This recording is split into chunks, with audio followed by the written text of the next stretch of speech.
My last Chromatic Fire build was all about triple 100s. That's no longer possible. However, I'm not too upset about it because Void is best and 90s are just as good. Since the launch of Lightfall, the armor mod system got a complete overhaul. My last Chromatic Fire build had a very simple mod setup. I made solar wells to make use of Well of Life. That was more or less the mod situation. But now that mods are way more synergistic, there's a whole slew of ways to kit out this build. I decided to once again be fairly simple with this. I've socketed Charged Up to gain an additional armor charge stack, and 2 time dilations to extend that armor charge. On the legs, I went for Kinetic Surge because this build focuses solely on a kinetic weapon. Outbreak and Hawkmoon are my weapons of choice.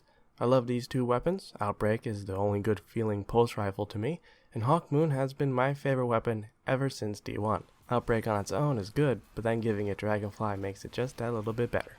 Hawkmoon, on the other hand, doesn't necessarily feel great in PvE, especially since Fatebringer is hands down the best kinetic hand cannon in the game.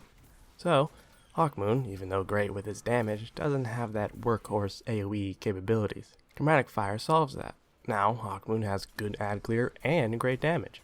For the subclass itself, it's nothing too crazy. The only fragment that's worth noting is Echo of Starvation, since I'll be making orbs like a madman with Kinetic Siphon, Firepower, and even Reaper. It's not even a question. I'm using Suppressor Grenade to take advantage of Echo of Domineering. I technically don't have to, but it's nice to not have to reload. Plus, it now stuns overloads. This build hasn't really changed much from the original, besides the fact that I no longer have triple 100s on 3 different subclasses. But it's fine. It's still fun.